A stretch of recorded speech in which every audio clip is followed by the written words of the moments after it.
Gikumpirma sa Northern Mindanao Medical Center nga ang usa sa nagpositibong COVID-19 sa reyon mao ang anak ni patient number 40 kinsa unang positibong kaso sa reyon nga namatay na. Atong sayron ang detalye nini pinaagi sa live report ni Cyril Chavez. Cyril.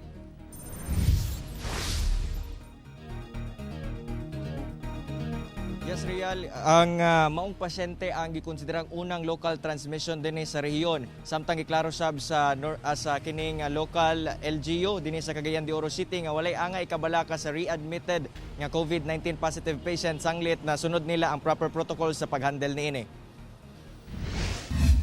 Gikumpirma karon sa Northern Mindanao Medical Center nga ang ikalimang positive case sa COVID-19 mao ang anak ni patient number 40 kinsa namatay na niadtong unang semana sa Marso. Sumala pa nga 27 anyos nga babae ang maong pasyente og nakuha ang COVID-19 pinaagi siyang amahan nga iyang gialagaan samtang ana pa kini sa ospital.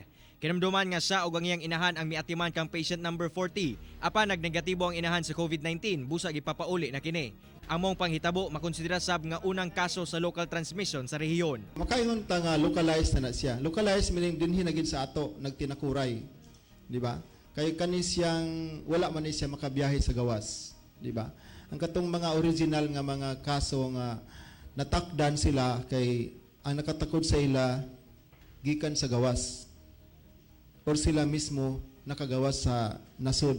Samtang nagpasalig sab ang City Health Office sa Cagayan de Oro nga dili kinahanglan magpanik ang katawhan dihang gipapauli ang unang COVID-19 case sa syudad. Una pa man migula ang resulta niini. Ang pagpauli sa mga pasyente nakasunod kuno sa protocol nga gilatag sa DOH ug ila gayon mapaniguro nga naka-home quarantine kini. Samtang ang mga nahimamat sa mga pasyente ila nang giabisuhang mag self-quarantine sulod sa duha ka semana. Sa karon, naka-confine nagbalik ang maong 71 anyos nga pasyenteng positibo. All of the protocols were really and strictly implemented during the transport of that patient from the residence and going back to the hospital.